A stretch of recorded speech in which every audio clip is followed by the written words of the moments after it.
আসসালামু আলাইকুম। আজকে আমি আপনাদের মাঝে শেয়ার করব নরম তুলতুলে স্পঞ্জি কাঁচা আমের রসগোল্লা।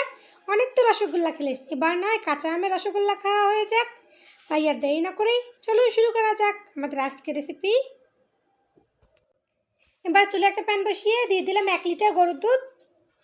এখন ভালোভাবে নেড়ে চেড়ে দুধটাকে জাল করে নেব। এবার দুধটা বলক চলে আসলে এবার এখানে আমি দিয়ে দেবো 2 টেবিল চামচ ভিনেগার দিয়ে আমি দুধটাকে কেটে নেব, ছানা তৈরি করে নেব। কিছুক্ষণ একটু জাল করলেই দুধ থেকে ছানা কেটে যাবে। আমার দুধটা ছানা কেটে গেছে। এবার এটাকে একটা ছাঁকনির উপর আমি নামিয়ে নেব। আমি একটা ছাঁকনির উপর ছেঁকে নিলাম। এবার আমি ঠান্ডা পানি দিয়ে ছানাটাকে একটু ধুয়ে নেব।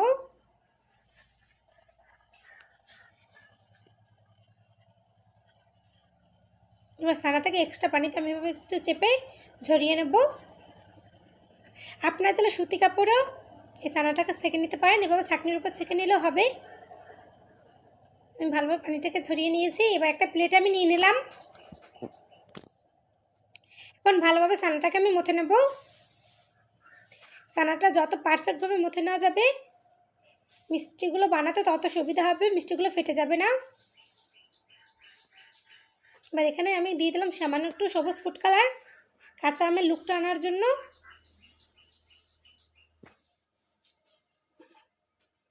এখন দিয়ে ভালোভাবে আমি মেখে নিচ্ছি।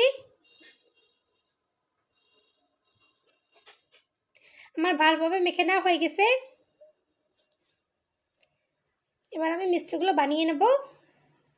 আর এখান থেকে অল্প অল্প করে নিয়ে আমি গোল গোল করে মিষ্টিগুলো বানিয়ে নেব। আমি ছোট ছোট করে বানিয়ে নেব, কারণ মিষ্টিগুলো পরবর্তীতে ফুলে ডাবল হয়ে যাবে।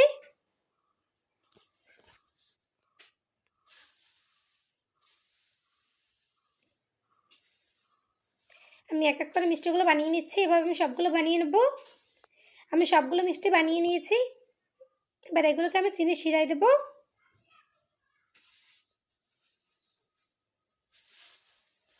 এবার চুলে একটা প্যান বসিয়ে দিয়ে দিলাম 1 কাপ চিনি।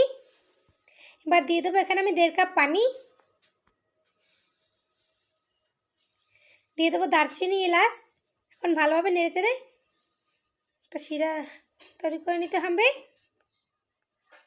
চিনির শিরা বলক চলে আসলে এবার এখানে আমি মিষ্টিগুলো দিয়ে দেবো। আমি এক এক করে মিষ্টিগুলো দিয়ে দিলাম। এবার হালকা হাতে একটু নেড়ে দেবো, বেশি নাড়া দেবেন না তাহলে কিন্তু ভেঙে যাবে। এবার এখানে আমি একটা আম নিলাম। এবার একটা পিলারের সাহায্যে আমি আমের খোসাগুলো ফেলে নিচ্ছি।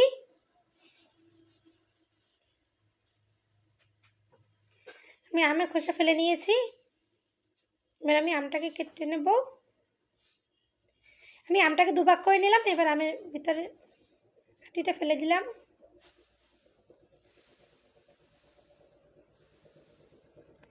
এবার আমি আমটাকে লম্বা লম্বা করে ছোটো টুকরো করে নেব। এবার আমটাকে ধুয়ে আমি মিষ্টির ভিতর দিয়ে দিলাম 2-3 টুকরা। সুন্দর একটা আমের ফ্লেভার আসবে। এখন আবার একটু হালকা হাতে নেড়ে দেবো।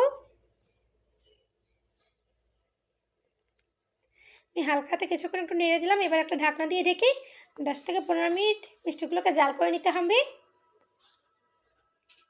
আমি একটা ঢাকনা দিয়ে ঢেকে দিলাম। ফিরে আসলাম 10 থেকে 15 মিনিট পর। দেখুন আমার মিষ্টিগুলো ফুলে ডাবল হয়ে গেছে।